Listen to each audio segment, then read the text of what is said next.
Trouble shooter, పాలిటిక్స్లో మీడియాలో ఆయనకున్న పేరు.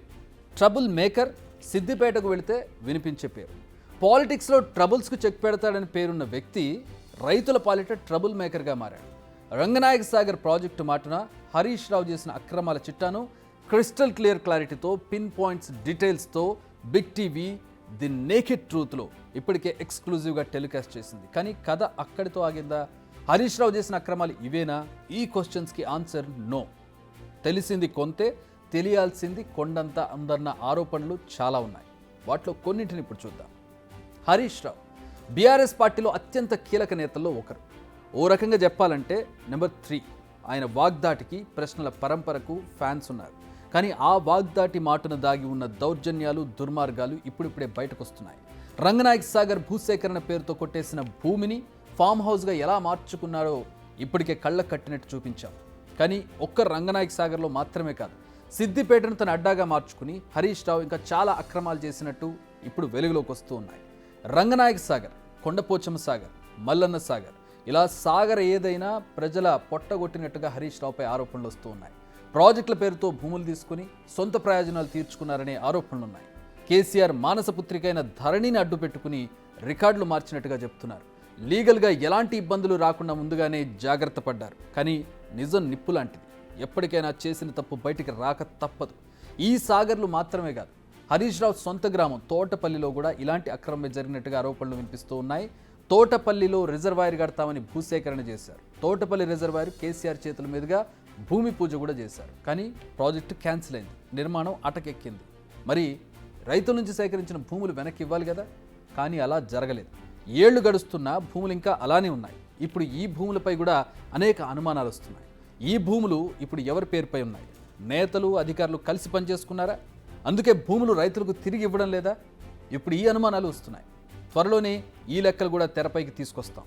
ఇవే కాదు, సిద్దిపేటలోని కోమటి చెరువు విషయంలో కూడా ఇవే ఆరోపణలు వినిపిస్తున్నాయి. కోమటి చెరువు పరిసరాల్లోని భూములు కూడా హరీష్ రావు, ఆయన అనుచరుల పేరు మీదకు మారినట్టు అనుమానాలున్నాయి. సిద్దిపేట కలెక్టరేట్ కూడా ఊరవతల ఎక్కడో నిర్మించడంపై కూడా ఇప్పుడు అనేక అనుమానాలు తెరపైకి వస్తున్నాయి.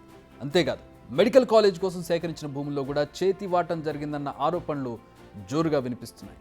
ఒక్క రంగనాయక సాగర్ మాత్రమే కాదు, బీఆర్ఎస్ హయాంలో ప్రాజెక్టుల పేరుతో ప్రభుత్వం వేల ఎకరాల భూమిని సేకరించింది. మరి ఆ సమయంలో ముందుగా గ్రామాల్లో గ్రామ సభలు ఏర్పాటు చేశారా? యజమానుల ఆమోదం లేకుండా భూములు తీసుకున్నారా? లేదంటే దౌర్జన్యం చేశారా? పోనీ తీసుకున్న భూములకైనా సరైన ధర ఇచ్చారా? అయిన వాళ్లకో రేటు, కాని వాళ్లకు మరో రేటు ఎందుకు ఇవ్వాల్సి వచ్చింది? 2013 భూసేకరణ చట్టాన్ని ఎందుకు పక్కన పెట్టేశారు?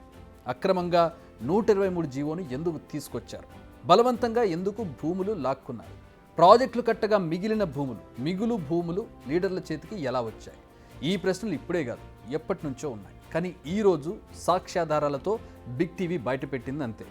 చట్టం ఎవరికీ చుట్టం కాదు. చట్టం ముందు అందరూ సమానులే. ఇప్పుడు హరీష్ రావుతో పాటు ప్రభుత్వాధికారులు ఈ ప్రశ్నలకు సమాధానం చెప్పాల్సిందే. హరీష్ రావు అడుగులకు మడుగులెత్తిన ప్రభుత్వాధికారులను గుర్తించాలి. హరీష్ రావుతో పాటు వారిపై కూడా క్రిమినల్ కేసులు పెట్టాలి. న్యాయస్థానం ముందు నిలబెట్టాలి. తిన్నదంతా కక్కించాలి. రైతులకు న్యాయం చేయాలి. ఇప్పుడు ఇవే డిమాండ్లు సిద్దిపేటలో వినిపిస్తున్నాయి. ఇలా రైతులను నిండా ముంచిన హరీష్ రావు ఇప్పుడు రైతు సమస్యలంటూ పోరాడుతున్నారు. పంటలు ఎండిపోతున్నాయంటూ శోకాలు పెడుతున్నారు. రైతుకు అన్యాయం జరుగుతుందంటూ ఆవేదన చెందుతున్నారు. ప్రాజెక్టులకే కాదు, బీఆర్ఎస్ హయాంలో ప్రతి జిల్లాలో కలెక్టరేట్లను నిర్మించారు. అయితే స్థలాల ఎంపిక వెనుక కూడా స్వప్రయోజనాలను చూసుకున్నారన్న ఆరోపణలున్నాయి. ఈ స్థలాలను రియల్ ఎస్టేట్ సంస్థలకు లాభం చేకూరేలా ఆ ప్రాంతాల్లో సెలెక్ట్ చేశారన్న ఆరోపణలు కూడా ఉన్నాయి. ఇప్పుడు గత ప్రభుత్వ పాలసీలపై ఫోకస్ చేయాల్సిన టైం వచ్చింది. ప్రజల సంక్షేమమే తమ బాధ్యతగా భావించి మాకున్న వనరులను ఉపయోగించి దర్యాప్తు చేసి ది నేకెడ్ ట్రూత్ ద్వారా ఈ భాగోతాలన్నీ వెలుగులోకి తీసుకొచ్చాం. అదే ప్రభుత్వమే ఫోకస్ చేస్తే మరిన్ని అక్రమాలు వెలుగులోకి ఖచ్చితంగా వస్తాయి. వాటికి చెక్ చెప్పి బాధితులకు న్యాయం చేయాల్సిన బాధ్యత ఇప్పుడు సర్కార్దే. ప్రజలు కూడా అదే కోరుకుంటున్నారు.